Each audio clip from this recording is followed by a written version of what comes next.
What's going on, guys? Ryan O'Toole back here again, giving you guys another ranking. With the release of Venom, the new Sony Marvel Spider-Man universe type of film, but with Venom as the main character film, I thought I would give you guys my ranking of all the Spider-Man live-action films from worst to best. Is Venom a live-action Spider-Man movie? No, but Venom is a Spider-Man villain, so I'm going to include it in the ranking. It's my ranking. I thought this would be fun to do. I haven't ranked the Spider-Man films in a full video. I did it in a live stream before, so I thought I'd do a solo video dedicated to it. Be sure to leave your rankings down below in the comment section. Tell me my thoughts on my list, and I'll tell you guys my thoughts on your list down below. Let's have a great discussion about it. This is all subjective. These are my opinions. Keep that in mind, guys. We all have different opinions. Film is subjective, and please don't get nasty in the comments. That's all I ask. Without further ado, let's get started. Coming all the way down at the bottom at number 7 is, of course, The Amazing Spider-Man 2. What else do I need to say about this movie? This movie sucks ass. It makes me angry talking about it. It makes me angry when I watch it. I'll never rewatch this movie again. It sucks. It sucks. It sucks. Mark Webb, you're such a better director than this. Why would you do this? Why the hell would you even reboot Spider-Man? And just make a Spider-Man 4. That's all you should have done. The saving graces, I guess, are Andrew Garfield and Emma Stone, but they fucking kill off Gwen Stacy, which is stupid. Electro is an awful villain. Green Goblin, the Rhino, and the special effects, the dialogue sucks. Like, it's my birthday, Spider-Man. I'm gonna blow out my candles. Yeah, fuck this movie. Coming in at number 6 is The Amazing Spider-Man. Just get the Amazing Spider-Man movies out.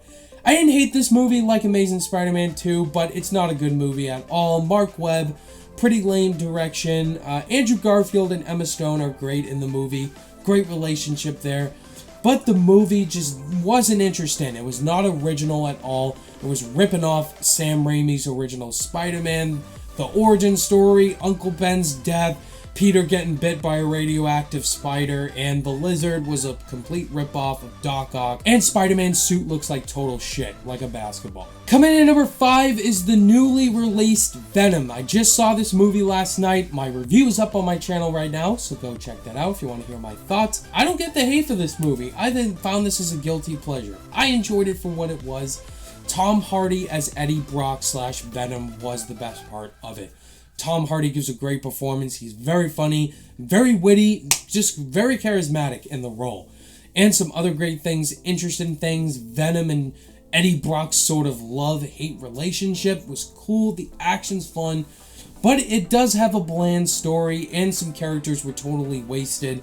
Riot looks awesome, but the character was just a bad villain overall, and there's some great interesting things about it.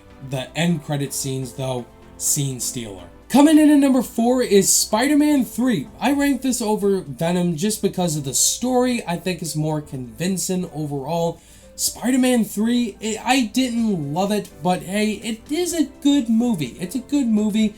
I think it's a great revenge movie overall. There's a lot of revenge aspects in Spider-Man 3. We have Peter finding out about Uncle Ben's death, and that Sandman was the one he thinks killed him. Harry's trying to get revenge against Peter because he thinks he killed his father. Eddie Brock trying to get revenge on Peter. So it's a revenge movie. I did love the story overall with Harry and Peter. I wanted more of that, but they just overbog it with too many villains. Like Venom. Why the hell is he in this movie? Topher Grace was awful as Eddie Brock / Venom. Sandman, you could have kept Sandman in the movie. I like Sandman though. He's a pretty good villain. But this should have been Harry and Peter as a foe type of relationship. That's what the movie should have focused on. Gwen Stacy didn't need to be in it. There's just a lot of things that didn't need to be in the movie.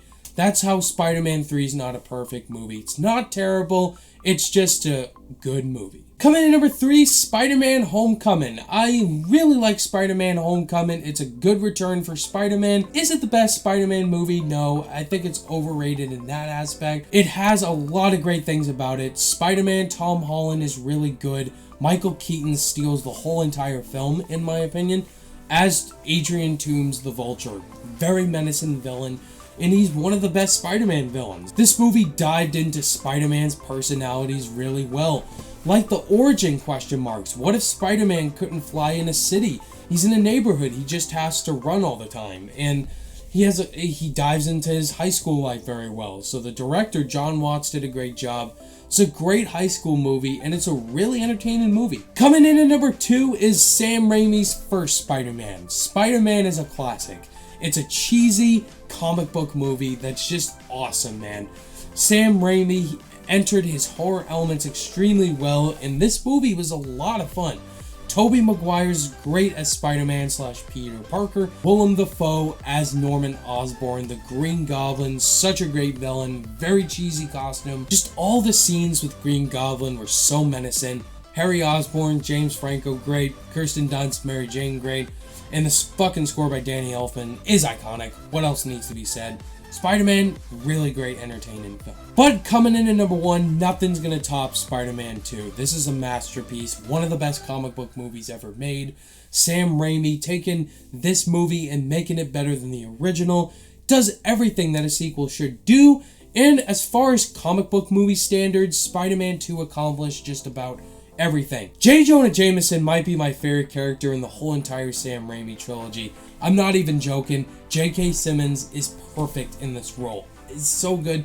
And the whole entire story with Peter Parker in this one. Now he's a mature adult trying to focus on real life issues. And that's what the script did really well. Kirsten Dunst, James Franco, and Alfred Molina as Doc Ock is... what else needs to be said? He's the best Spider-Man villain, no question. His character is very interesting. He's just a good guy who becomes a villain after his wife's death. You feel for him. The train scene, what else needs to be said? Alright guys, that was my ranking of all 7 Spider-Man live action films. Let me know your guys' rankings down below. Do you agree with my list? Do you not agree with it? Let me know down below. Thank you guys as always for watching this ranking, and if you guys liked it, give it a thumbs up. And if you're new to the channel, be sure to subscribe today for more content. All my social media links are in the description down below. Click that notification bell on your way out, and I will see you guys in the next video. Bye!